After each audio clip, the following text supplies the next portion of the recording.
are going to be all over the place, and you don't really know what they're going to do. We revealed some of our picks, but it was not all of them. Whoa, whoa, whoa, whoa, whoa, whoa, whoa, whoa! Shaco is locked in! We share a lot of common picks, so we might fight over those. Fox just goes wild, and they manage to get a triple! The people that say we only have one strategy and one playstyle are the type of people who are always looking for something to moan about and point out. SK champion pool is pretty deep as well, so we definitely have to be careful with them. Me, myself, I'm not afraid of pulling out anything. I think they'll be surprised. Like, I might bring out some new picks as well. We want to win as much as we can and win as hard as we can. Finishing first would be really great for us. We are like one of the 3 teams that beat them, so I think we can really do it and we can go to the finals. If we got #1, this play would be really, really great. Well, we just want to win the whole LCS.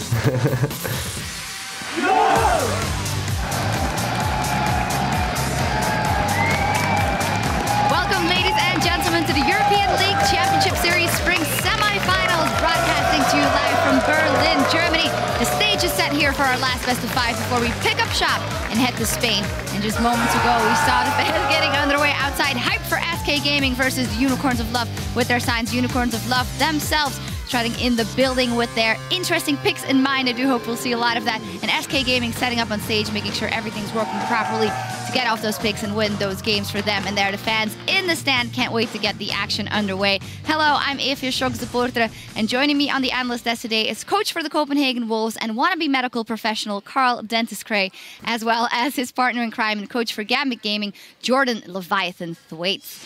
Very good to have you gentlemen here once again, Dentist, and joined by Leviathan as well. And with their win yesterday, Fnatic are the first team in the spring finals where they'll face the winner of today's best of 5 semi-final. H2K drops down to the 3rd, 4th place match. Well, they of course want to get 3rd when they play in Madrid next week. Let's talk about that game yesterday. Fnatic versus H2K. It went all the way to 5 games, and it was when they went away from the Lee Sin pick the most on Huni and went to that Vlad for me that the tide definitely turned. Absolutely. What a crazy game series. 5 games, everything you could have asked for. It was just perfectly played out. The first game, it was kind of like going even up until the mid game, and then H2K just take it over. For me, surprising, because I expected Fnatic to go all the way to the 3-0. But with that first win, I knew we got a series, and we got a series. Huni on Vladimir, amazing. Yeah, one of the things that I'm looking forward to see if H2K can fix in their 3rd place match is it seems like they lost their composure going into games 4 and 5. When you play a series, you need to be able to be ready to play all 5 games, and yeah, I'd like to see them be able to take the series the whole way next time. Yeah, good point. You definitely saw them falling apart bit by bit in for game 4 and then in game 5. I'd like to talk to you guys about how you have to adapt to a series like that. What do you do as a coach as you're in picks and bans and one of your players' roles is entirely banned out and you're left guessing? I think one of the things you need to have prepping in or going in is having a diverse champion pool. Normally you need 4 or 5, but if you expect to be targeted banned, sometimes you need to expand to 7 or 8. And if you're unable to do that and you notice both teams are banning out the same lane, maybe you hold back a couple of the bans because you're expecting them to cover the top lane bans as well. But you just need to be ready to play a diverse amount of champions if you're going to be the one that's targeted. Yeah, absolutely. Yesterday we saw 6 top laners being taken out of the picture, and that kind of smalls down the pool of Huni. He was trying to make the Lee Sin work. Didn't work, and then he still had the Vladimir to fall back. If they would have adapted a bit earlier and maybe didn't ban 3 top laners themselves, it would have been a better picture. Yeah, we'll see what they come up with when they get to the finals. There's more on the line today than just a spot in the finals, though. The further a team goes in the playoffs, the more champion points they'll be managing to rack up, and the championship points will determine one Worlds qualifier from both EU and NA, and then the other 2 spots go to the winner of the summer split and the team who wins the regional qualifier tournament. So very important. Also that 3rd, 4th play match for H2K and whoever they end up playing. Now focusing on the present, today's match between SK Gaming and the Unicorns of Love will get underway shortly, but be sure to stay tuned after, because when things wrap up here in Berlin, North American LCS will pick up right off where we leave off for the last semi-final match between Solo Mid and Team Solo Mid and Team Impulse. And if it's anything like what we've seen yesterday between Cloud9 and Team Liquid, it's going to be a long day. Yeah, yesterday was crazy, but today 2 awesome games, one from Europe, one from America. And if you saw how Team Imports played, the curve was going straight up. And with Rush, one of the best junglers in the West, if you ask me, that's going to be a really interesting series. Yeah, I can't predict the winner because TSM is TSM. They're one of the best. I think they're the best team in North America. But Impact is, playing extremely well. I think TIP has a legitimate chance of beating them, so I can't call it. Either team that wins won't be a surprise to me. Yeah, let's hope for 5 games there and 5 games in this one as well, and then we're all set. But before we get to today's games, we want to check in with you guys. Tweet at LL Esports and tell us, what is your favorite pro champion combo used in a playoff so far and why? So which pro playing which champion, Dentist? Yeah, for me, I got 2. I got to stick with my own series, so I'm going to go 1 for Copenhagen Wolves and 1 for HOK. First one, Young Bug on Hecarim. He wasn't known to be a carry player, but in that games, on that Hecarim, he was stepping up huge. He was trying his best to win the game, and I think he was amazing on the champion. And the second one, Ryu on Zed. As an LCK fan, you can't forget the Zed on Ryu. Yeah, and mine is definitely Kikis on Shaco. I'm a Shaco main myself. I love the champion, and he played it pretty well. And one of the other things as well is his team really worked well with him. They knew exactly what they needed out of the Shaco. They played the split push correctly, and yeah, I just really enjoyed the game. Even if we were on the wrong side, I really enjoyed the game. Yeah, I really stand up for you of giving some praise to that Shaco and that Kikis. And as always, be sure to tweet your answers at LL Esports using the hashtag LCS so we can talk over your responses with our analysts here later today, and I'm sure they'll have a thing or two to say. For now, though, it is time to dial in on the match at hand. The first seed, 15-3 SK Gaming versus the LCS own Cinderella story, the Unicorns of Love. Starting with the lineup for the SK Gaming, as they are on the blue side for game 1, with Freddy122, Svenskar, and Fox, Forgiven and Rated, and their coach Innerflame, dominating the season so far, only dropping 3 games. And Freddy said in the intro, yeah, people want to pigeonhole us maybe and say we only have one style, and maybe just people want to moan, but it's not to moan about. They just play the way they play just incredibly well. They're 1-3-1. They get Forgiven ahead. They get their objectives. It's not moaning. It's actually more praise coming from our side. Yeah, and they obviously play the 1-3-1 really well. It was unstoppable at the beginning of the season. They were just rolling over everyone. And then in their game against us, they pulled out a Katarina mid, very good in team fights, and they showed that they were able to play it well. I think had we been more prepared and more ready for the Katarina, it could have been a closer game. But it just showed that they're willing to pull out unpredictable picks. They're willing to play a different style other than 1-3-1, and they're successful with it so far. Yeah, for me personally, it's not moaning, it's praising. If you got that one style and you just play it out that perfect, there's nothing much to add. Just roll with it. Yeah, absolutely. If we dial in on a little bit of the individual players on that team, obviously we always talk about Forgiven. We talk about how solid Freddy is in that top lane. Maybe turning our attention to Fox. You mentioned Katarina. Fox is one of those players that you don't, it's not the first thing that comes to mind when you think of the strength of SK Gaming. He's kind of goes under the ropes but still gets the job done. For me, Fox is one of the most underrated players in the whole split. He's the mid laner that has to work with the least resources out of almost everyone. He's going to sacrifice a lot of farm for the other lanes, especially for the AD carry, and he still makes it work. He single-handedly carried on so many games and on so many champions, especially his LeBlanc. That guy is just amazing, if you ask me. Yeah, there isn't much else to say. Like he plays extremely well. He has a lot of limited resources, and he always shows up. He's a wonderful player. Yeah, a lot of good things about that team, and they're going to have to pull out all the stops because they're up against the decidedly more magical Unicorns of Love today with Vizichachi, Kikis, Power of Evil, Vardax, Hylissang, and their coach Sheepy. They played you guys last week well, and they gave a masterclass in adapting to a best of 5. Honestly, gave you guys a run for your money, and yeah, just kudos to them because that's the thing we praised coming into them. They can play off meta picks as we are joined by a Unicorn himself, and he made it work. Yeah, no, it's really difficult to play against Unicorns of Love because we spend the whole week scrimming against H2K, Copenhagen Wolves, and you know they play their champions, and we had a bit of success with the compositions we're running, but when they start playing things like Udyr and Shaco, you can just throw all the practice out the window. So if I was SK, I'd be a bit worried, you know. We'll have to see if they're lactose intolerant or not. Well, as we were joined by a Unicorn seemingly, tell me about what your vision on that series, especially Hylissang. He turned out to be our MVP, and I think he also lined out a lot of the pick and ban strategy for them because he was so good on Morgana. My brain tells me SK, but my heart tells me the Unicorns. I just love that bunch of people. Like, they're crazy with their picks, they're crazy with their players. They're a bunch of nice guys, and I'm all in for this. I want to see 5 games today, and I want to see the Unicorns passing by. All right, well, we'll see how it turns out. How do you think Hylissang is going to do in this one? He never was the MVP in the weeks before, and then it seems like he's taking the pressure and going to a new level. Hylissang, for me, was the MVP last week because he was just amazing on Thresh. He was supposed to be a one-trick pony on that champion, and then he showed up with a Morgana, just huge vision control, skill shots, just amazingly overall. And I don't think that SK is going to ban any one of those support champions, so he's going to get one of the 2, and then he's going to perform. Yeah, and I think like watching the VOD review in preparation for the series, his Annie play just added an extra dimension to their win conditions. Like his Annie play itself was a win condition, so we had to remove that, and then we just lose to his Morgana. And when he steps up like this during the playoffs, it just really shows the type of player he is. This guy is clutch.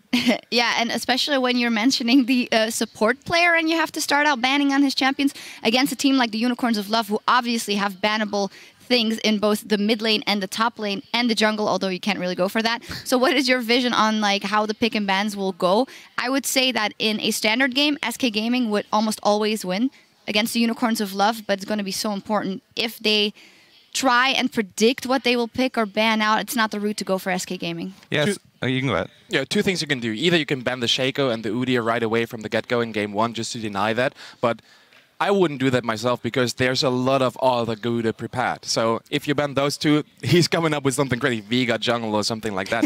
So you can't really ban them out. The picks and bans in this game, if you're SK, it's going to be tough. You can take out the Shaco, you can take out the Syndra maybe for Power of Evil, but you can also just ban out one lane or just ban meta picks. I don't know. Like if I would be the coach, I didn't know what to do. Yeah, I really have no idea what the ban either. Like, I think the Annie ban is good, but then he's shown that he's able to play other supports. I think you just go in, maybe try to find a strategy that you want to play. If you're SK, find the champions that you like, the composition that you want to play, and then ban the champions that are problematic to that strategy. And then, obviously, from going from game 1, you can see what they want to do and then adjust accordingly. And then if you're on UOL side, I would try to put Forgiven onto Caitlyn, ban maybe 2 or 3 AD carries to put them on Caitlyn, and then find the champions in your pool that are strong against Caitlyn, because he's shown a liking to that champion. He likes to pick it when the enemy takes Annie, and maybe you can find a way to put him on Caitlyn, take Annie, and then just have a composition that's really strong against Caitlyn. All right, something else we can look at is picks. Kikis, we've mentioned it, of course, before already. He's going to be crazy. He can pull out anything in that jungle. He's actually part of our featured matchup. We have Kikis versus Svenskeren, I think, because Kikis is always coming out with those crazy picks and then carrying or influencing the game in some way. But Svenskeren, what a fantastic jungler also, who also kind of flies under the radar but gets the job done. Yeah, absolutely. Like, for a year, he's been one of the best junglers, if not the best jungler in the West, especially in Europe. And that guy just screams early game aggression all over the place. He's highly mechanical skilled. He's all over the place, going into the enemy's jungle, just hunting for his prey, and he's just stacking it up. KDA. Everything. He's a monster. He's my player to watch for. All right. Yeah, and definitely Kikis. The guy is diverse. Obviously, he's shown he can play Udyr, he can play Shaco. I have no idea what this guy is going to play. He's going to be flexible. If the team wants to play a different style of strategy, like a different win condition that isn't in the meta, this guy can bend over backwards to make it happen. So we're going to definitely keep a close eye on what he's picking today. All right, foregoing maybe picks and bans and the crazy things, is maybe SK Gaming so strong in what they do and the way they play the game that in the end it doesn't matter what the Unicorns of Love pick? No, I don't think that. I don't think that at all. Like, Unicorns is a team that can adapt in the series. We saw that against Gambit, and Unicorns also a team that's going to come up with some crazy stuff.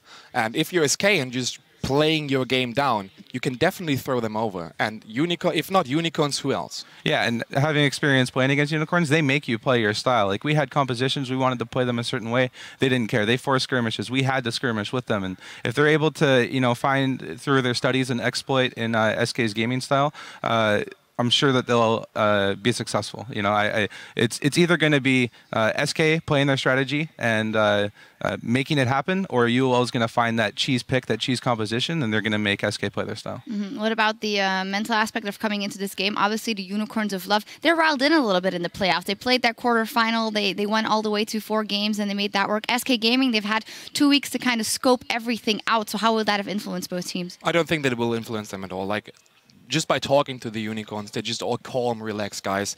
And they are realistic about what their chances are today. They are prepared. They have a lot of self-esteem, and they're going to try to make it work. I don't think that has any influence on it. If any, they have more practice because they practiced against Gambit.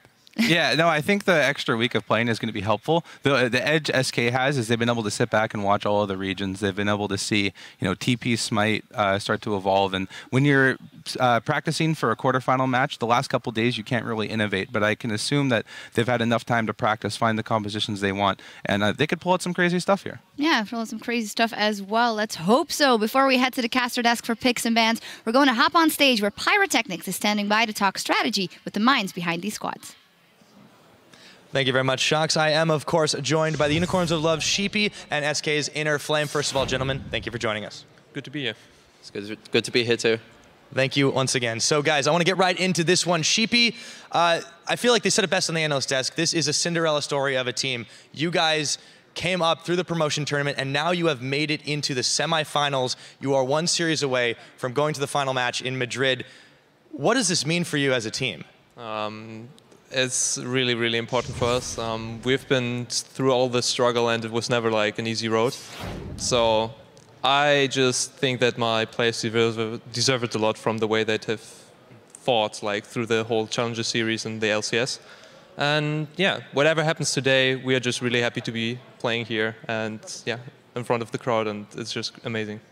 Well said, and you know, you've definitely got quite a number of fans in that crowd behind you there. So also now over to you, Inner Flame. I want to ask you guys about prepping for these Unicorns, because the last time you guys met, it was back in week 6.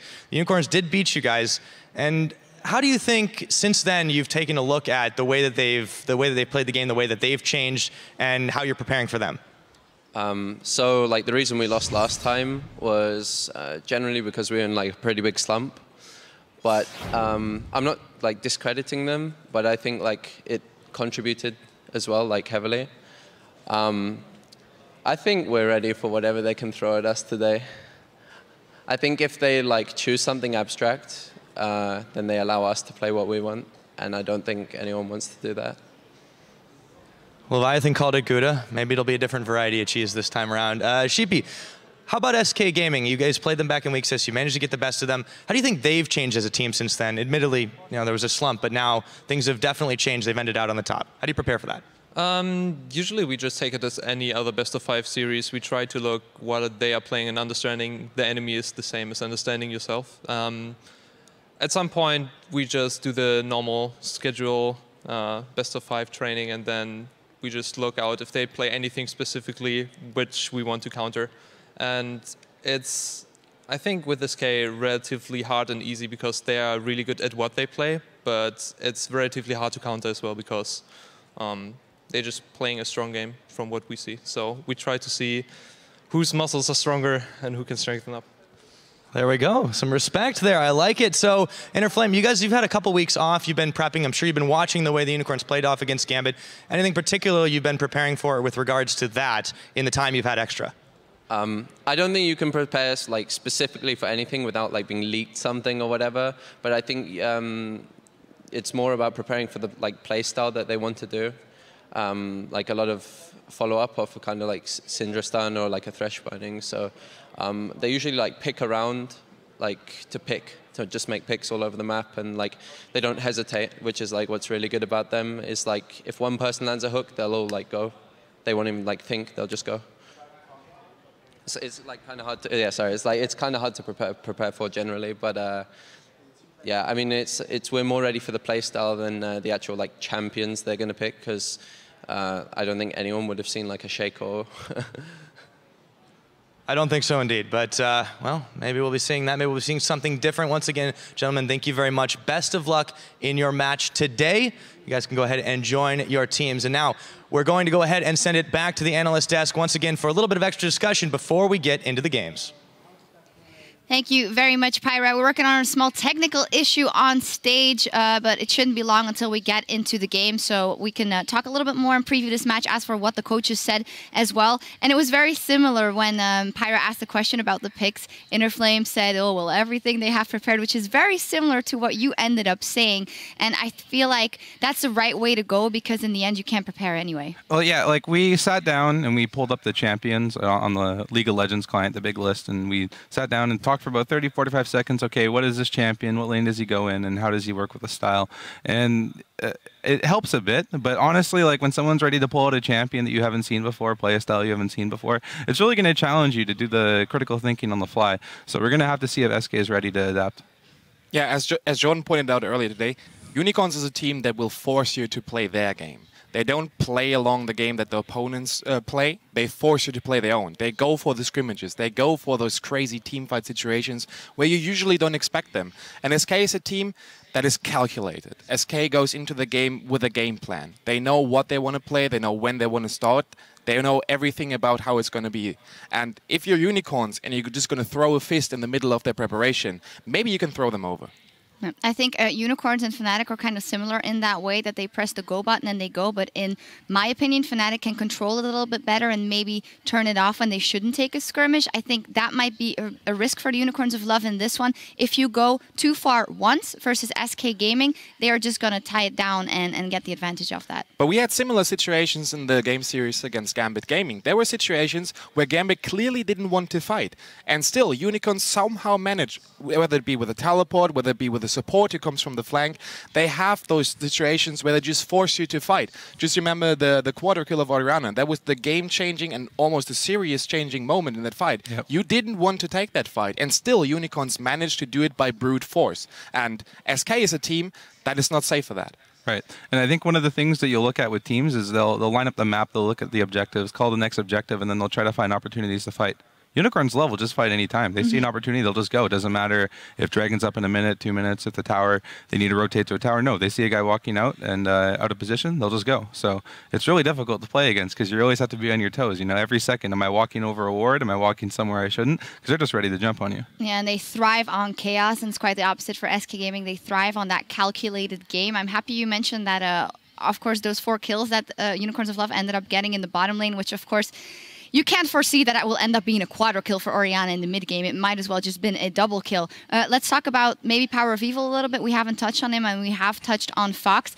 Inconsistency was the name of the game for the Unicorns of Love in this split, and a lot of that hinged on how Power of Evil does or doesn't do. Yeah, absolutely. If you look at the wins that Unicorns of Love had, whenever they won a game, Power of Evil was the one carrying them. Power of Evil was the one having a huge impact on his lane. He was the one getting the lead, the gold lead against his opponent in the mid lane. And then he just snowballed off of that, getting kills, making picks, putting out huge amounts of damage in the team fights. Whenever they lost the game, Power didn't have the impact that he maybe should have had. So this game series will actually be a lot about Power of Evil, because if he's ready to lead his team into the battle, then it can go either way. Yeah, the Unicorns of Love have, I think I've said this before, a few win conditions, and one of the win conditions is Power of Evil setting up pickoffs. They like to play around dragons, and Vizicachi is really good at winning the team the dragon fights. But if Dragon's not up, it's Power of Evil, sitting in a pink warded brush, hunting around the map, looking to pick someone off. And when he gets on those champions like LeBlanc, and we've seen him play tons of Orianna games, it's really up to him. He controls the pace of the game. When he's on, he's a monster, and I really hope to see him show up this series. Yeah, and actually wanted to touch on that as well. We saw him playing the Kog'Maw versus you guys, and of course we know he loves this Casio.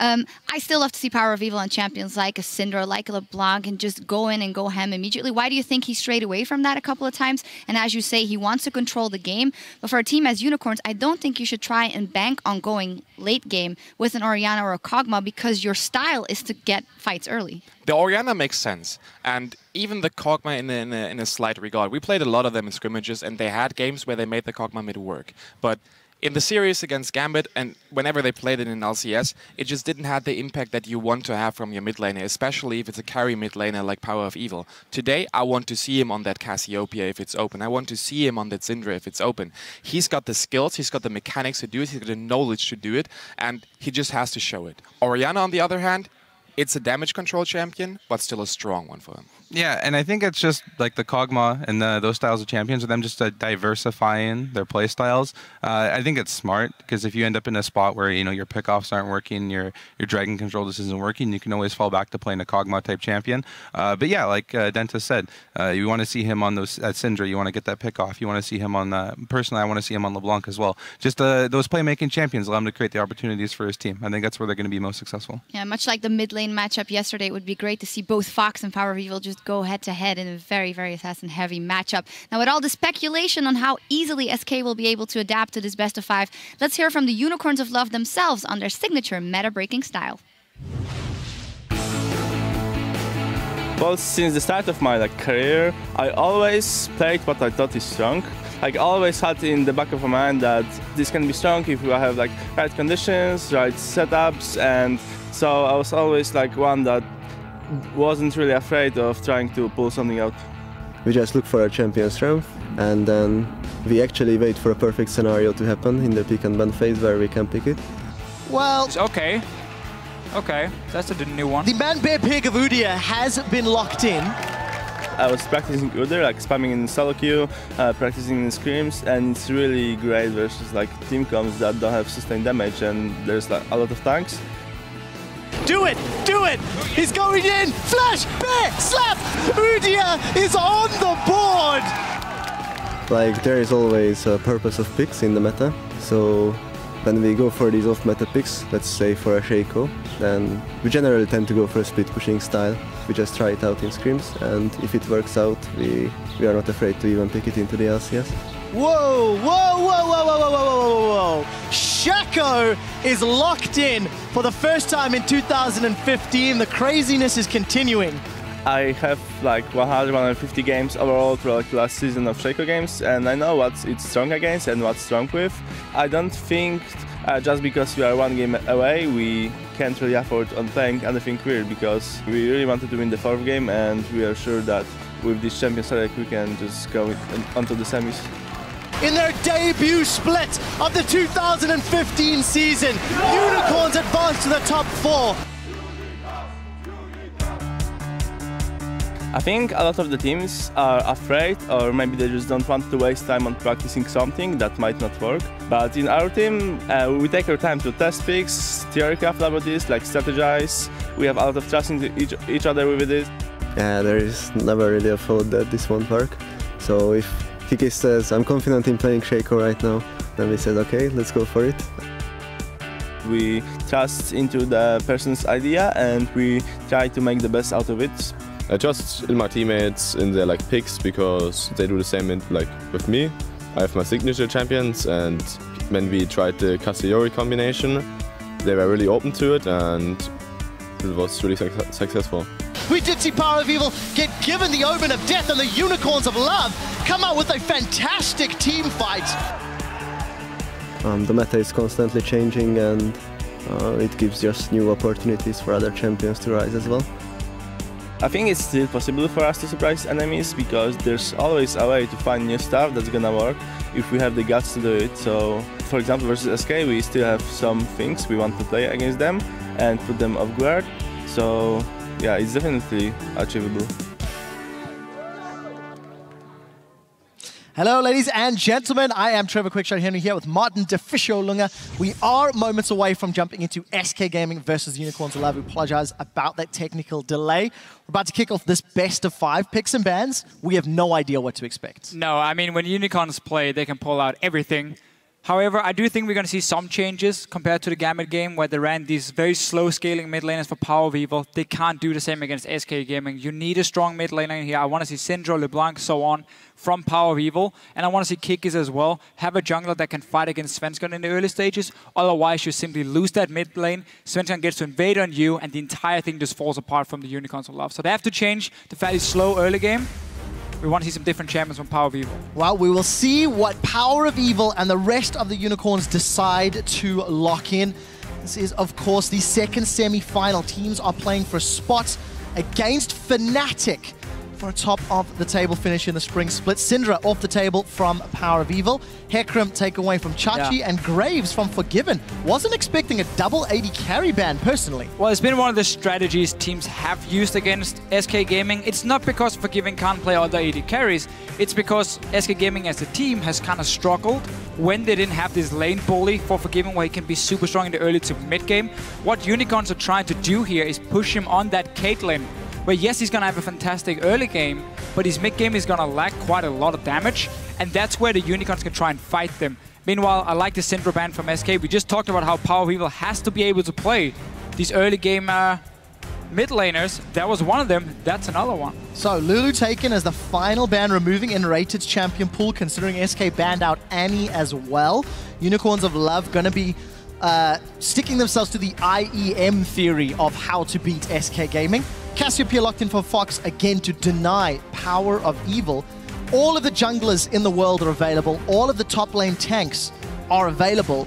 And there's a number of options for both of these teams going forward. I mean, we have seen Maokai a few times from Visichachi, but he's also a top laner who likes to pull out new things. The Smite teleport meta has now come to the top lane, and I'm sure he has certain champions prepared for it. Shyvana would be open in that situation. Otherwise, Morgana here for Hylissang, which was such a fantastic pick. obviously coming in from the Unicorns, and the Gragas, which we saw H2K play all 5 games yesterday in the jungle for Kiki. So not a strong duelist in the early game, but just fantastic in the team fights later on from this Gragas here, and all the CC you bring to your team. Well, Hylissang earned himself that MVP of the quarterfinals thanks to his Dark Bindings early on. He's going to have a difficult task against Nami. Well, maybe not. Black Shield will be quite easy against Bubbles. Keep in mind, in rated 5-0 on this Nami and Freddy signature tank top lane. So here's the thing about the Nami-Morgana matchup. Morgana's Black Shield is about 22 seconds, if I remember 100% correctly, at rank 1. Bubble from Nami is 13 seconds. So you can bubble, force the Black Shield, and then you have a gap now of close to 10 seconds where you can bubble again, and there's no response from the Morgana pick. This also opens up for Caitlyn for Forgiven, which is one of the strongest 2v2 lanes you can get, forcing the Unicorns of Love into a lane swap. And then I have to keep that in mind with the next few picks. You cannot lock in a Poppy and then be forced into a lane swap. So this Sion makes a lot of sense in that case because he's so good in a 1v2 situation. Well, we'll find out if Unicorns lock it in, and they do. Sion top lane Jinx for the AD carry and leaving themselves the option to counter pick that mid lane. Forgiven has run Caitlyn traditionally in the LCS, ran Tristana a couple of times as well when his Graves and Lucian were taken off the table. He does lock in the Tristana as a secondary option. SK got a lot of scaling here. They do, and it's another combo they have run before where they have Nami just to offer some early aggression in the laning phase where Tristana is very weak after her changes here. Obviously lost quite a lot of early damage, but still, with some scaling, she becomes still very strong, and she's fantastic at pushing down towers. And as you mentioned yourself, SK Gaming here, from mid lane, top lane, and AD carry, we're talking late game monsters in big team fights. And that's one of the changes we've seen from SK in the last week of the LCS. It's no longer just about 1v1 split pushing. This is way more team fight focused. They played Katarina in week 9 and they did the same. Yes, they were pushing early on to get that lead. Once they had it, they went in towards the mid lane and started team fighting as a unit around dragons, around buffs in the jungle. They're looking to do the same here once they scale up. So SK Gaming got the team fight. Deficio, off air, we were talking about Cogmore in the middle lane. You said you didn't like it because Unicorns did not have a strong laning presence. Power of Evil has said to Svenskeren, I dare you to invade my jungle with that mid lane pick. The reason I'm a little bit worried about this pick is because when they played it against Gambit, they fell behind in every single early game. What they did so well, however, was punish Gambit for making some very obvious mistakes, which allowed them to get to the late game point, or at least to the level 11 point for Power of Evil, where he's gonna hit his massive power spike. What he's doing is always going tier into Luden's Echo. You hit level 11, you bind Elixir, you get a blue buff, and you just group with him and you just start sieging down. That happened, or could happen, because Gambit made mistakes early game that gave Unicorns of Love enough gold to hit that point and be strong enough. SK Gaming is a team who's shown multiple times, if you give them an early lead, they don't make the same mistakes. They don't allow you to get back in the game like Gambit did against the Unicorns. That's why I'm a little bit concerned. But because there's a Cassiopeia which is good in the laning phase, we're not talking LeBlanc who's going to one-shot you in that situation there. So I want to see what they're going to do, though. Well, there's your team comps, guys. Hit us up for the first time today at LOL Esports. Hashtag SKWin if you are behind the #1 team from the regular split, or hashtag UOL win if you think the pink power ponies will pop SK's bubble. And we are not seeing any of those unique picks straight out of the gates. We've had a lot of discussion between Dentist, Leviathan, and all the other casters off air about whether or not you pull out the Shaco, the Udyr in game 1, or whether you save it for later in the day. UOL have got a non-standard EU team composition. We don't see that AP Cog middle often at all. Only from them, Only honestly. from UOL. And they played it, as we talked about in the quarterfinals, against Gambit quite a few times. Same setup with also the Jinx. And again, the whole objective here is don't really do anything before you hit level 11 for Power of Evil. You get rank 2 of your ulti, you get that Luden's Echo, and you start sieging up. All he has to do is land 2 ultis on 1 target, and that target is forced away from the tower, opens up for the Jinx to come in now and just melt these towers here in a matter of seconds. That's the whole goal here for the Unicorns of Love. And they're also trying to match SK Gaming in terms of late game scaling. If you look at them, 2 big tanks in the top lane, you got scaling mid laners, you got scaling AD carries. We might not be in for a very explosive early game, But once we start hitting the mid-game, mid to late, that's where you're going to see the two teams start shining. One of them is going to be fantastic in all-in team fights from SK Gaming's side. Unicorns is more about fast pushing and poking from distance. Well, we'll see if Unicorns can hold off long enough for their scaling comp to switch on. They did make a number of mistakes against Gambit in the quarterfinal, and SK will punish them in a similar fashion. They will, for sure. And we're going to see, because Tristana was locked in and not the Caitlyn, Unicorns of Love are okay taking the 2-2 lane. As we mentioned, Tristana is not the strongest in the early stages. You need to get that BF sword so you get some damage on your E, the explosive shot, which now, of course, scales with attack damage for her. And then, obviously, your goal as a Tristana is not to kill and fight early on. It's to get to the point where you, a bit like a Jinx, can get to a tower and you can take them down so far. So both teams here have 280 carries that will melt your objectives if they get the chance. Yeah, and it's also, it plays into SK's style so heavily. If they can get themselves into position to push down towers, it works out well. It's going to be a little difficult against this Morgana Jinx. We do see that Forgiven and Enrated have returned to lane after doing Krugs, but Vardex and Hylissang were given a fair amount of time to push this wave up, so that race to level 2 first. One more minion here from Forgiven and he gets it. For the record, Hylissang has landed his first binding of the game. If that continues, yeah, that's a good sign for Unicorns. It's the exact same bottom lane they ran so often against Gambit, which honestly fell behind in terms of CS. Vardex was down compared to Pinoy in every single game they played. But then once they hit level 6, Hylissang would land a binding, he would all-in with the Morgana, and they would get a kill because they have a super strong all-in between Jinx and Morgana at level 6. The CC from binding into trap into Morgana ulti is insane, and then you have that execute from the rocket of Jinx to finish off a target. So they're gonna wait for level 6 before we really see any action for them.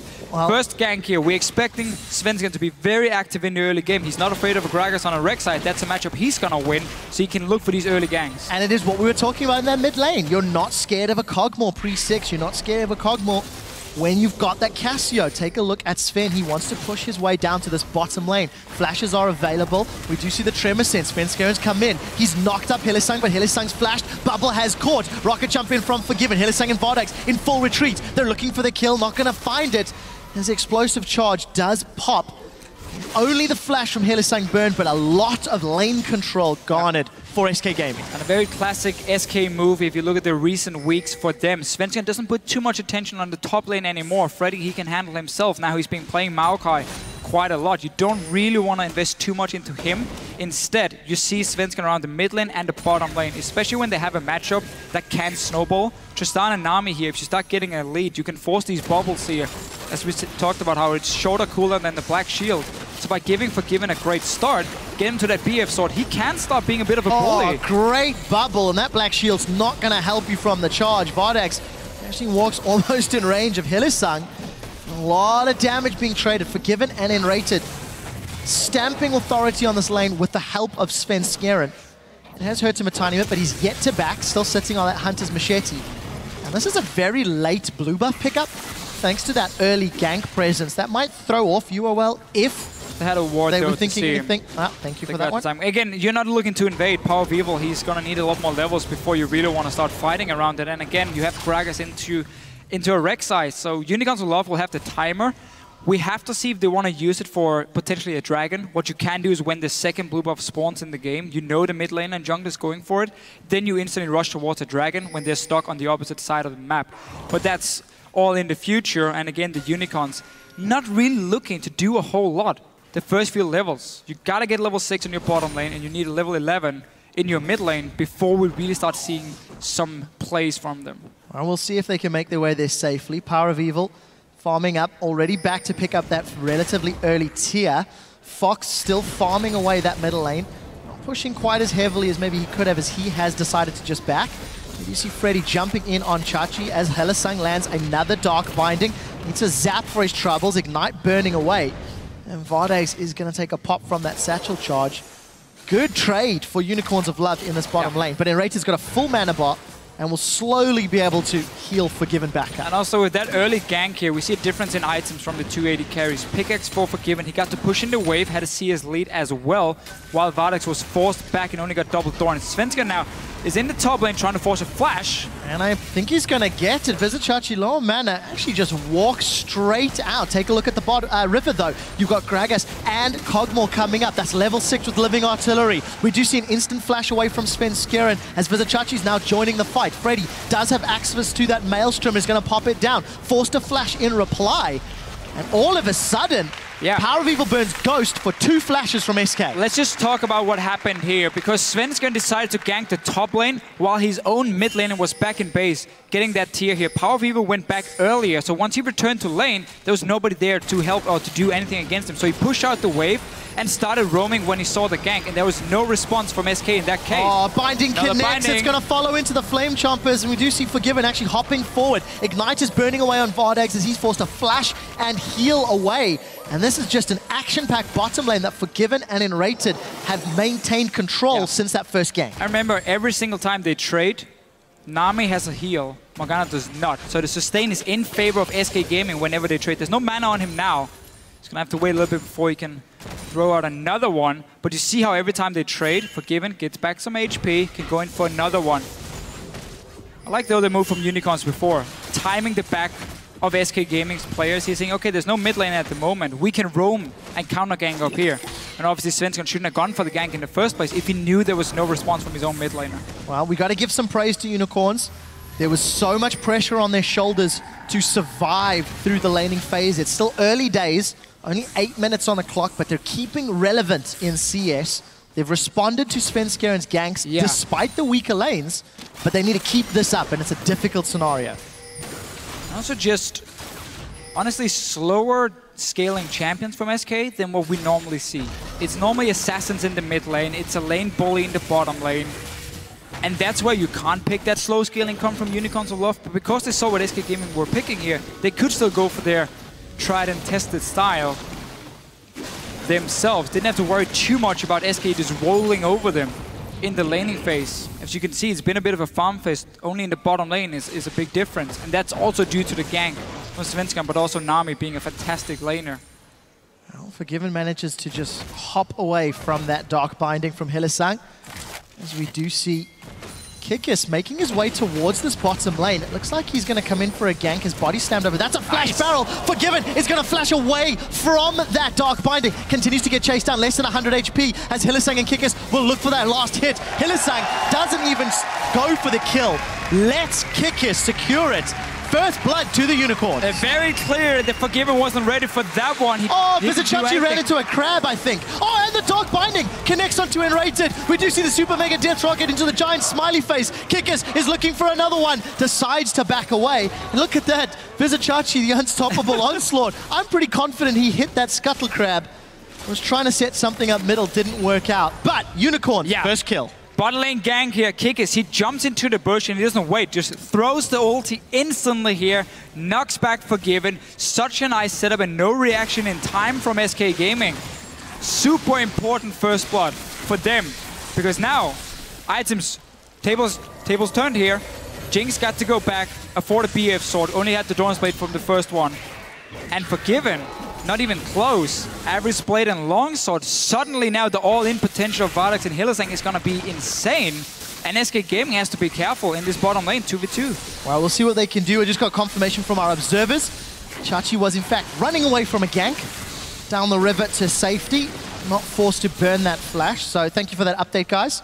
Take a quick second to look at the itemization. Kikis working his way towards the Cinder Hulk, of course. Tier still stacking for Power of Evil. You touched on the BF sword and the impact that Vardags will have against Forgiven, but look at the damage onto this tower. Forgiven gonna back away, Satchel Charge chunks it down, and truthfully, Hylissang and Vardags have been defending their objective for the entire 10 minutes. There's no summoners now in the bottom lane for SK Gaming. Kikis should return down here. You know Hylissang has such a high success rate on his bindings here. Aim to land one and then just all in with the jungler as well. Get that kill, go straight to the dragon, and suddenly you secure an early objective. SK Gaming knows this can happen, and they're trying to react before anything goes on here. So Freddy has walked all the way down from the top lane. There's TP in just a few seconds for Vizicachi here. He can push in the wave first and then TP if needed. Well, take a look at those ward differences. As you can see, SK clearing out. Svenskeren significantly lower wards. And we'll see whether or not this lack of vision comes to hurt SK. They've rushed the dragon down so quickly. It is secured by Kikis. He throws in the barrel of the smite and picks up dragon number 1. He failed flashes. He face plants, and Chachi drops him down with the help of Power of Evil. Now SK are scattering to the wind. Unicorns of Love are trying to grab control of this series. Freddy is going to get chopped down by the Lumberjack, and the rest of the Unicorns, as Svenskeren and Forgiven, are trying to back away. 3 kills, a dragon, and 1,000 gold. This is exactly what the ponies wanted. Couldn't I wish for a better start? Busy Chachi here. Not really feeling too much in trouble. Gets to back away as well. So the Unicorns kills dragon as well for Kikis here. That was a dragon started by SK. Freddy walked all the way from the top lane down just to take that dragon here and back away before Unicorns could pull off any ganks that could then lead to a potential objective after. Completely backfired. Kills for Vardax, kills for Power of Evil. That's the important one here. Wait for that Luden's Echo. Wait for his rank 2 ulti. And then you're going to see Unicorn start grouping and really be annoying. So let's see it again. Ulti in. And he gets it for himself. Sadly for SK, some missed flashes as well. Heartbreaking. And then you get a Sign ulti in your face. Well, you're not going to miss when you throw it down from that close. Still a lot of damage onto Unicorns, you can't deny that. Had the engage been slightly less favorable, maybe it could have been different, but all praise to Unicorns. They responded, they rushed into the dragon, and that teleport 1 second later, you never know, you never know. Well, good reaction time at least. That's what we got to give them. Not really any reason to figure what could have happened. We saw here from the Unicorns exactly what happened, and it was good for them. Good reaction, Chachi on this Sign. I mean, Sign into Maokai, it's not the most exciting lane in the world. Well, a lot of faith in favor of the Unicorns of Love. A little bit of a lane gank. That was a flash away from Freddy, scared of the barrel. Summon a spell blown.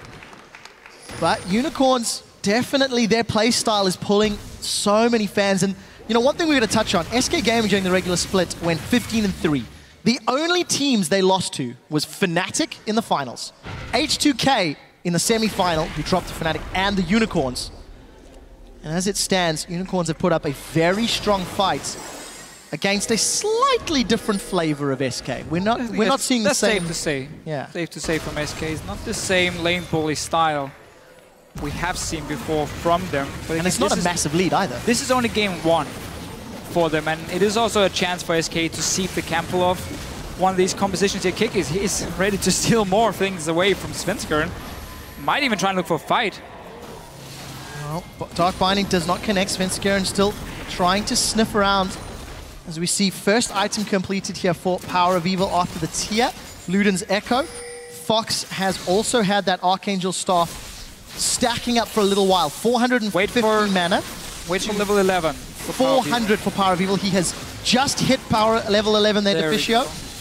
And let's see how Unicorns decide to play this. Unicorns have not put any pressure on SK's towers. They've been content to sit back and farm.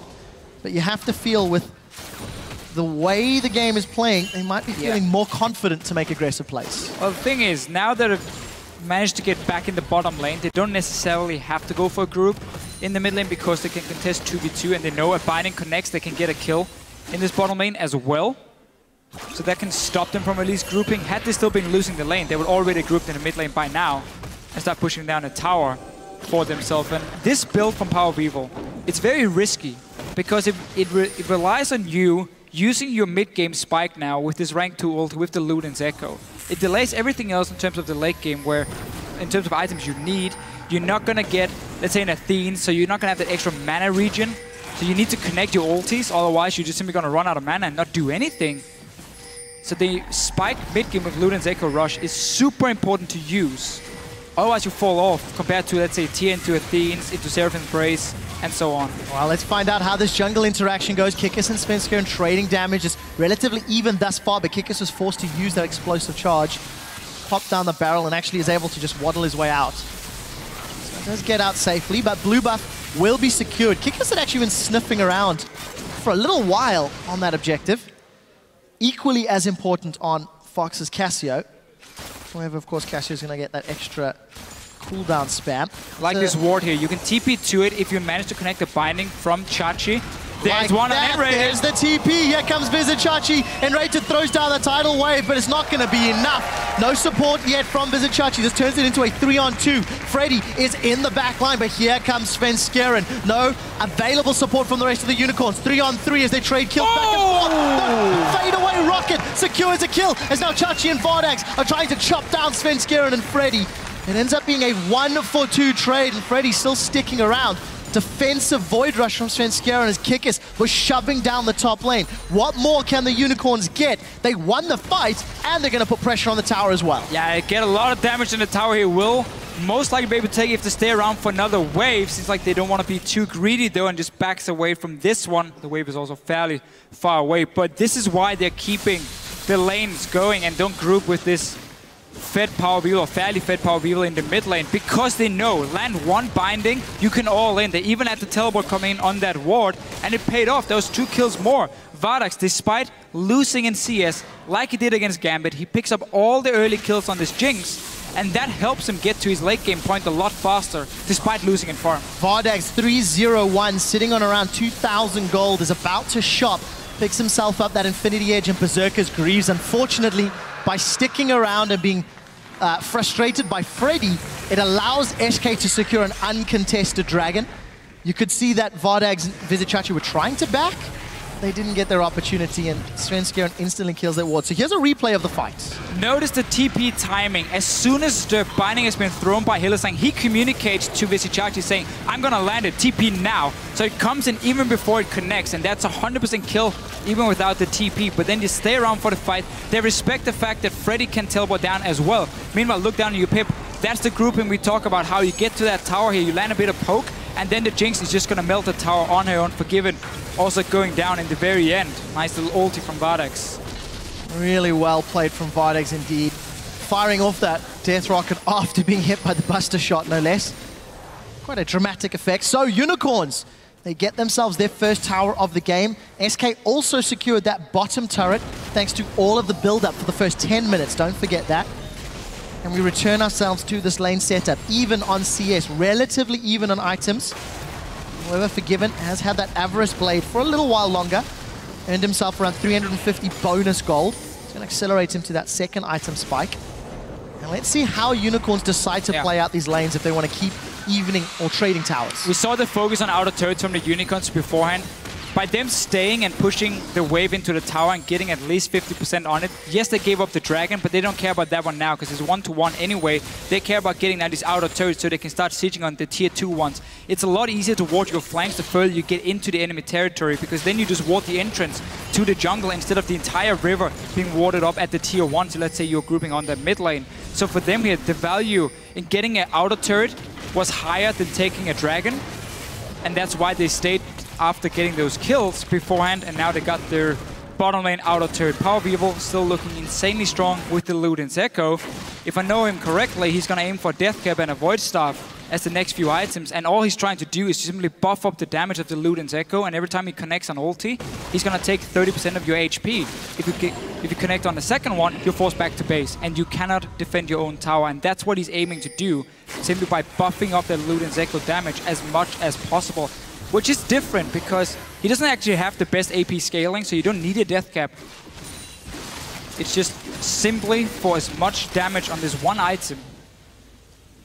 Well, it has worked thus far. We've just broken the 20-minute mark in the first game of this series. And Unicorns, they're up in every metric except towers. More gold, except dragons rather. One extra tower. They're ahead in CS. Overall, and doing a very good job. We touched on how important it was going to be for Unicorns to show that with a standard comp, they could match SK's Ready laning. needs to be careful here. It's very obvious the Unicorns will go for that top lane now with the last outer turret. And Raider was on the bottom side. Not sure what he was aiming to do there, but it does mean he's very late for this, and the Unicorns can go 5 versus 1. Well, it looks like the focus is the tower for until that Dark Binding hits. The Mega Death Rocket comes out. The Empower of Evil secures the kill. Sven Skeren, you've gone in without any help. That's a double kill to Power of Evil. The bubble falls short because of the Petrifying Gaze, and Sven You were on the wrong side of that team fight. SK Gaming is reacting very poorly here to what's going to happen next. And Rated showing himself on the bottom lane, at least walking down there, not even being close to the top side of the map. A wave had already been built up, and it was the last outer turret. You know the Unicorns want a group right now. You know they want to push down your towers. Try and read the minion waves and get up there in time, or leave it. Don't have Freddy stay on the tower on his own. There's nothing he could do. He has to back away, or you need to have 5 guys there ready to try and defend it if you want him to stay at least, and they were not. They were split out on the map from SK. Unicorns of Love are doing everything correct at the moment, and they're getting all the towers down. And just like that, the lead grows to 5,000 gold at 21 minutes and a 3-tower advantage. Unicorns of Love punishing Freddy for a trademark greedy style of play. How many times this split have we said Freddy shouldn't really be there, Freddy shouldn't really be in lane or pushing that, or defending that tower? It's something that has cost Freddy in the past, but has not always resulted in game losses. Let's also keep that in mind. But admittedly, 5k cold down and a completed Leandri's Torment from Power of Evil. Okay. If there was any more indication that you wanted to poke high health targets and secure safe objectives, that item screams it. It's pretty good if you build a Rhyalize as well, because then the slow will give you the double damage on the Leandri's proc, which is very effective. Now you're going to have to rely on them either walking in your E, or you need to have a slow connect from maybe Kikis here if you wanted to get the double damage. So we're going to have to see if he goes for Rhyalize later on here for Power of Evil. Otherwise, it's not going to be the most effective one. If you also consider the fact that only Freddy is going to get an insane amount of HP. It is still, as you said yourself, this is purely, first of all, it's Snowball with the magic penetration, and then it's just poking out targets. You don't need to kill them. You just need to force them back to base so you can take an objective. And something else you got to remember, as long as Hilisan continues to play like a sniper, it makes Power of Evil's ultimate so much easier to land. Take a look at this. Aggressive play into Svenskjær, and the charge goes backwards. Sven forced to tunnel to safety. The Death Rocket gets interrupted as Fox throws down the Petrifying Gaze. Now Unicorns are split. This could be bad for them. Kikis is zoning away 3 members of SK in the background. Hylissang has gone down. Boom! Here comes Chachi. He curves the bullet, spins around the corner, and is now taking up 3. Pops the shield to pop Svenskjær. Here comes Power of Evil. He's low on mana, but blue buff is ticking away. Visit Chachi, roars of the Slayer, and he's going to slam down the Decimating Smash. Not quickly enough as Power of Evil secures the kill. It is a 3 for 2, but a slightly risky fight from the Unicorns of Love. A little bit being caught in the jungle. I think it's safe to say SK Gaming were ready for that one. Forgiving got himself a kill. Will try and take a tower as he knows the Unicorns are going to go for this dragon here. At least try and trade it. Oh, and Rated. He's in problems. I think yeah. Well, if Kog'Maw was going to eat anybody, he's going to eat the walking sushi. Now he's setting sights on Forgiven. That's a big hit, but watch the mana pool. Misses the second shots, and Forgiven's going to get away. I thought Power of Evil could have landed a few more shots. But here's a replay of that team fight. Yeah, so let's see it again. It is the Unicorns of Love. They're looking to fight here. Visit Chachi at the moment is pretty far away from the rest of the team, so they try and go for a pick on Sven. There's a nice ulti from the Cassiopeia onto Vardax. That's the important one. Power of Evil joining now. Hasn't managed to land a lot of poke before the fight even started. And now Unicorns are split up. The tanks are not there at first. Vishachi's coming now. And Kikis is down here on the bottom side, holding off 3 guys. There's nobody to stop Forgiven, but this is such a good ulti from Vishachi. The guy got a double kill against Gambit as well. This guy on Sion. This guy on Sion. Made you make some noises I've never heard before. Super awesome to watch. And we just see the damage from Power of Evil. I mean, when you rush this Luden's Echo, it gives you so much burst. And he's making just that also burst makes count. You extremely squishy if you do get caught out. Well, luckily for Unicorns, he's not been caught yet. 6-0-1. Vardags on Jinx, 3-0-5. Phantom Dancer completed. Tanks are getting tankier, and DPS is getting more DPS here. As Unicorns of Love maintain that 5,000 gold lead. The inner turret is available, and the minion wave is about to conga line down. TP is available for both top laners. You can see Freddy is starting to back, but this tower is not going to be long for this world. Vardags is melting it, and SK have opted to forgo. And if we look at SK Gaming here, how are they going to start a fight against such a long-range poke machine that Power of Evil is at the moment? They only have either Flash Engage from a Maokai, but oh, wait, there's a Black Shield. That's going to stop that engage from happening. Then you're going to need some TP in behind and maybe a flash in from the Cassiopeia. to break a potential black shield and get an engage. Otherwise, there's no way for you to start a fight. And SK banned Annie, not Morgana, against Hylissang. And now this Morgana is stopping you from ever getting to Power of Evil and Vardax in the back line. Look at the damage. It's just poking away.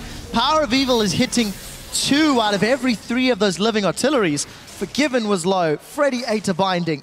Rated took some poke, but they did not get the inhibitor turret.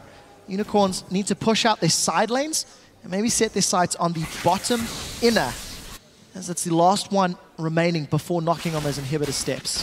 One more level for Power of Evil, and he reaches the final form of I'm gonna be annoying and spit you in the face. Implying that it hasn't been already? Well, even more. Even more, okay. And you cannot engage because your only form is a Maokai jumping in onto a black shield, which is never gonna work. Then you need Svenskeren to have a tunnel behind the Unicorn so you can jump to and then like get in from the flank. That could maybe be a way for SK, but they gotta find a way of getting both Svenskeren and Freddy in at the same time on 2 different targets. Let's see what happens here. Chachi's down. This is not going to end well. Chachi's in between 5. He will get taken out, but here comes a passive of Sion. Power of Evil hammering away with the artillery from the backline. They're going to trade top laners shortly. The Death Rocket secures the kill. Chachi for Freddy. What is more valuable? Kikis is about to get access to that cast. He's not going to get in range to use it, though. And SK, they stall the game for a little while longer at the cost of Freddy's life. Kikis will start off this Baron. Let's see what sort of engage there is. Tidal Wave was used from Enrated. That's a very big tool, and Forgiven is not with his team. Hylissang waiting on the crab. He connects with the binding. The artilleries are out, and Power of Evil gets one more. Fox gets pinned against the wall, holding onto that petrifying gaze. He flashes forward. Hylissang looks away, doesn't get caught, but he will get dropped by the poison. Here comes Forgiven. Forgiven's got Vardax, and Power of Evil is in full retreat with low mana. SK Gaming have turned this fight on its head, and it's been long enough for Vizicachi to respawn and to teleport in. At the end of the day, 2 members of Unicorn still down, and SK are now considering the Baron. There's no mana. There's no mana for poke from Power of Evil, but Vizicachi is around. Full HP Sion. Low health Kikis. Here comes Sion. He misses this time around. Flashes forward. The smash doesn't really connect, but the roar will slow a few on the retreat. Kikis is still very tanky. 1000 HP is being melted away. Buster Shot plus explosive may not be enough, and it's not. Now Power of Evil's flashing away. Somebody get me an oxygen tank. Decimating Smash gets charged up, and Chachi is retreating away. The fight of the ages. And Baron still left untouched. The rocket from downtown, no, that one went wide. Went wide. We saw here for Power of Evil, this is why some players like their Athene's build, because then you can have these long fights, still get some mana back. He was completely out of mana, only sending 1 ulti, I believe, for the last half a minute here when they were fighting back and forth. But SK Gaming felt like they had to do something. Trying to force a Baron fight is a way of maybe splitting up Unicorns, maybe surprised him a little bit. Ended up, we can say it backfired, but then again it would have been the same if Unicorns had grouped on a tower, which is what they want to do. Unicorns don't need to start a Baron here. Go 5, go down to a tower, play that game. You don't need to risk putting your carries in a Baron pit where SK can get to them. I, for one, think that was quite a smart play from SK, despite the fact that it was sloppy and drawn out. Baron was not taken by either team. The inner turret in the bottom lane is still standing.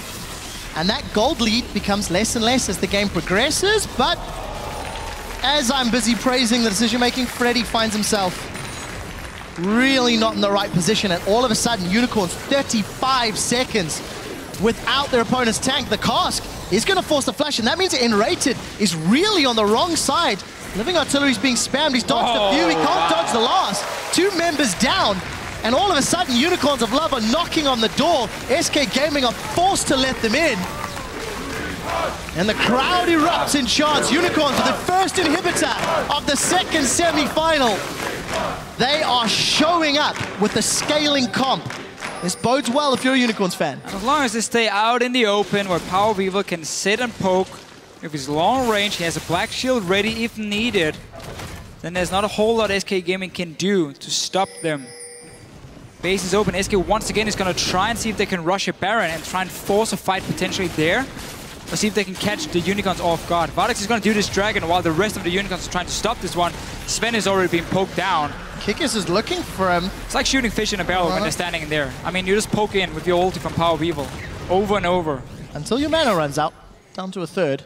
Still no mana regen, despite having that Archangel Staff upgraded to the Seraph's Embrace. That is a trade-off, as we mentioned a few times. You get more damage with this build, but you get less ultis to use, in that sense. Luckily for Unicorns and Power, he's landed them. Oh, I absolutely love this one from Power View, because the Unicorns are so good at using it. From level 11, they do group up, they do play around him. And in games like this, when there's not enough engagement from the other side and you get a lead, there's just nothing the other team can do against you. Unless you miss position and you allow them to get a flank on you, you should never be able to die if you're Power of Evil here. And he has not. 9-0-2, still keeping track of Power of Evil's performance. You know, we were talking about this matchup. Forgiven, will he get sniped? Let's see. Shot after shot, he manages to get away. But Fisher, you felt quite strongly that this series could be defined by Fox and Power of Evil's performances. Because when the respective mid laners do well, their teams do well. It enables their junglers, it enables the team's style to come out. And as it stands, Unicorns are rushing this Baron. Here comes SK. Freddy gets caught by a Dark Binding. Hylissang again. We did see the cast come up from Kickers. That was a little bit inopportune. Freddy's going to get chopped down first. The front line's away. Vardex manages to avoid the big stun of the Petrifying Gaze. He's going to get excited and force Unicorns back while Power of Evil snipes one more with the Living Artillery. 10-0. This guy, if there was fantasy points, he would be extremely happy. Yeah, when he gets a good start, he's shown so many times that he can just carry games for his team, and he's doing it here. Full credit to the rest of the members as well. I mean, when you have this Hylissang Morgana who lands the binding and you just gotta land the ulti from Power of Evil, that combo together is so good at creating picks. Oh, Freddy got Hort again. I just don't understand why teams value banning Annie over Morgana when it comes to Unicorns of Love. Because yes, Annie can start fights, but she doesn't have the same pick potential in this sense, where you land a binding and use that to poke down a target and force them away from a tower. Annie is way more about all-in engaging. That doesn't bode well with a poke composition from the Unicorn. So if you're afraid of this comp here, well, Morgana is one of the things you gotta take away. Funny thing is, the only real poke in this comp is primarily on that Cogmore. That's enough. True, touche. Then you got a little bit from the Jinx, and you got to execute in the end. So, well played by Unicorns. Which is all you need. They've got a good mixture. This is a very, very smart team composition. Strong frontline, strong disengage, strong pick. Feels like they can do a little bit of everything.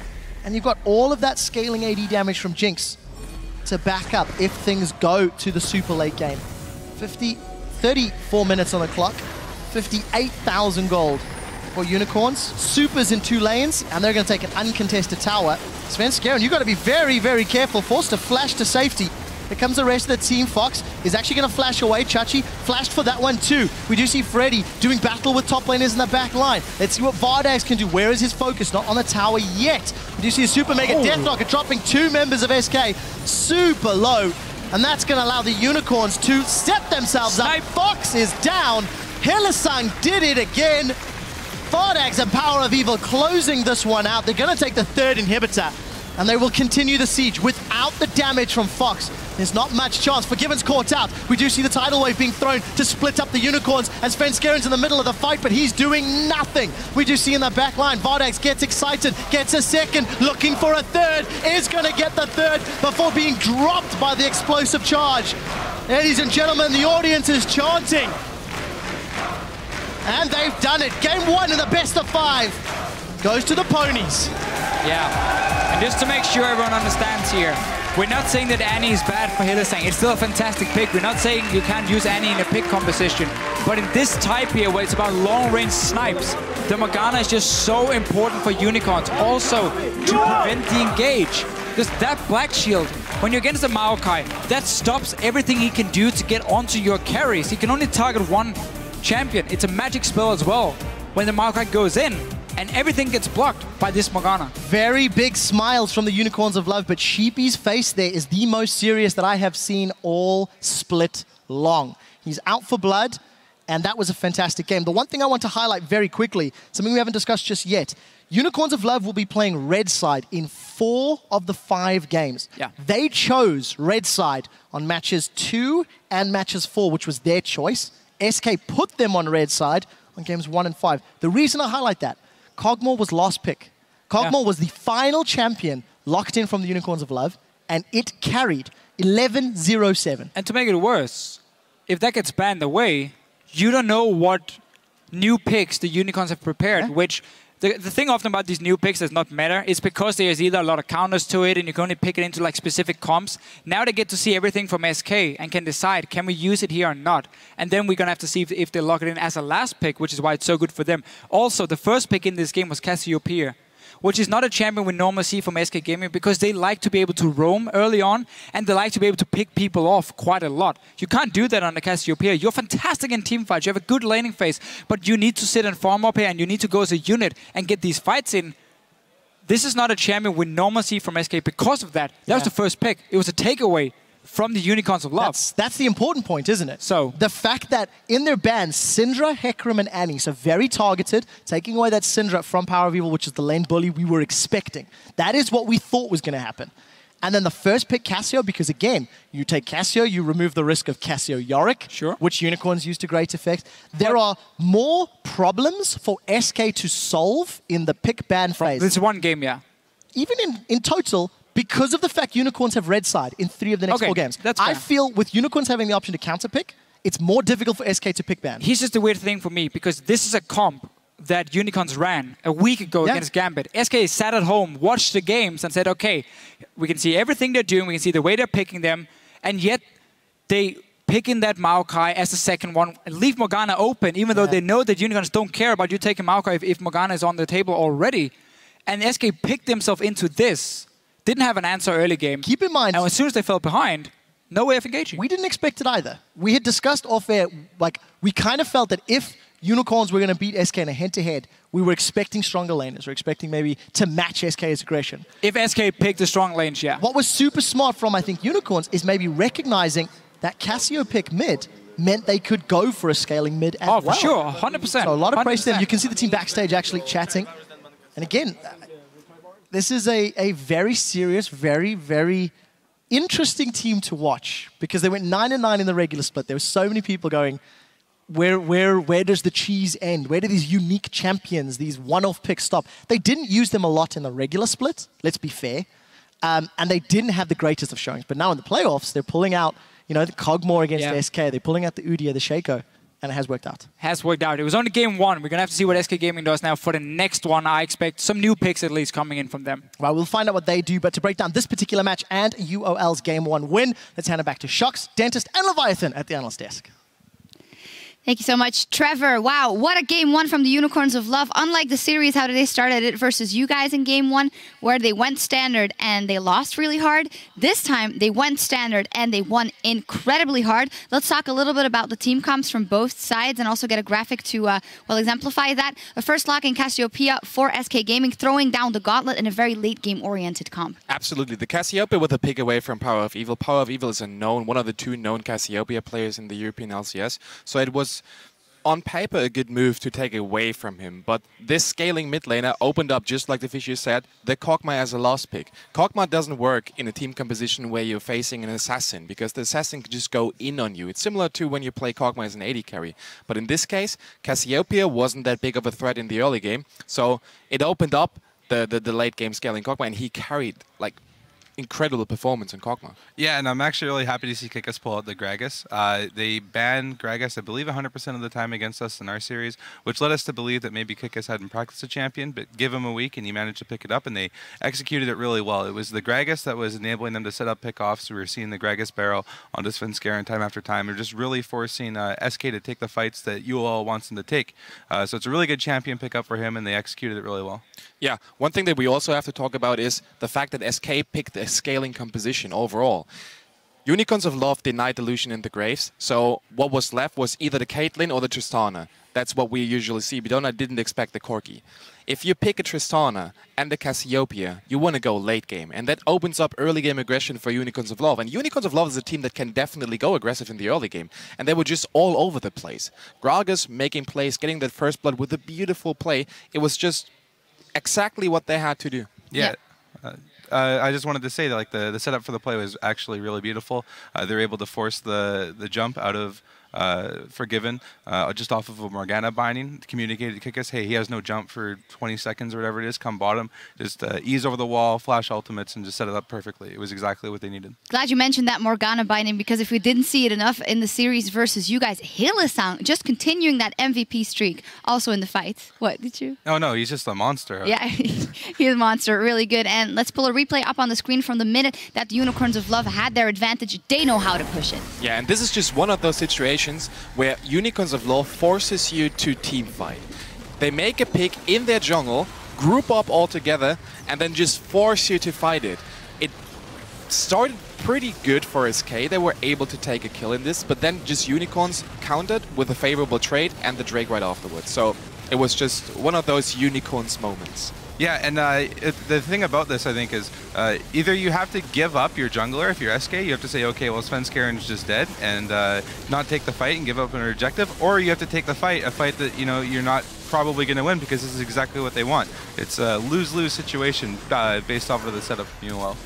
And at that moment, actually, even though the Unicorns of Love was very ahead, the old fear crept in with me that we sometimes say for the Unicorns, they just go and they go hard even though when they shouldn't.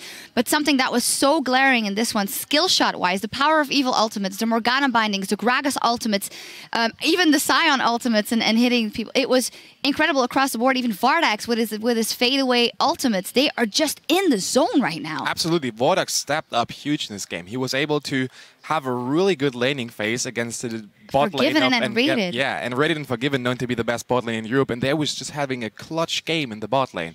Vardax, I don't know why you give him Morgana. Like the Annie ban, maybe they expected that the bot lane gets banned out and that he prefers the Annie by now, but if you leave that thing open, he's gonna lock it in and he's gonna perform. Like you can't give him Morgana. A lady. Oh, yeah. Yeah, and like they have the patience. Like they know what they need to do. Like they just wait for the binding, wait for something to hit, and then they all go in. They have the patience. They've played this comp before, and they play it really, really well. Like you can say Unicorns of Love are the cheese team, but they played a magnificent standard game. It was really well executed. Yeah, it was beautiful to watch. So now you're SK Gaming. You're going into Game 2. You know that the Unicorns of Love, if it goes to 5, they have 3 more red side games. How will that influence your mindset going into the next one? Absolutely. It's all about mindset now. If you're SK and you're going into the game against Unicorns of Love, with the strong characters that they have, they expect it to go 3-0. At least that's what I'm thinking. So if they lose the first game, now it's all about the staff. They have to stabilize their mentality and they have to make sure, okay, we lost the first one,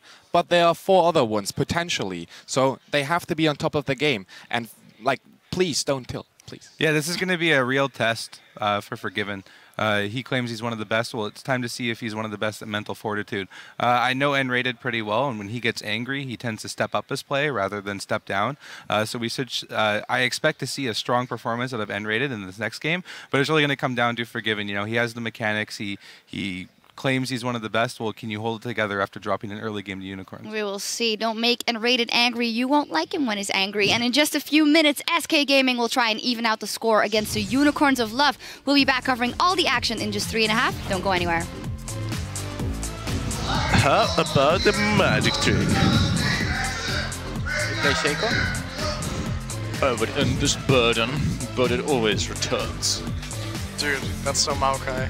Looks like he's going to come in for a gank. His body slammed over. That's a flash barrel. Forgiven is going to flash away from that Dark Binding. Continues to get chased down. Less than 100 HP as Hylissang and Kickus will look for that last hit. This lack of vision comes to hurt SK. They've rushed the dragon down so quickly. It is secured by Kickus. He throws in the barrel of the smite and picks up dragon number 1. He failed flashes. Binding from Chachi. There's one on N-Rated. There's the TP. Here comes Vizichachi. N-Rated throws down the tidal wave, but it's not going to be enough. I'm in. I knock him up. I ulti. Rek'Sai! Yeah, I'm Rek'Sai. I sap. Is that nice? Get down, I'm in. SK in the background. Hylissang has gone down. Boom. Here comes Chachi. He curves the bullet, spins around a corner, and is now tanking up 3. Pops the shield to pop Svenskeren. Power of Evil hammering away with the artillery from the backline. They're going to trade top laners shortly. The Death Rocket secures the kill. Buster Shot plus Explosive may not be enough, and it's not.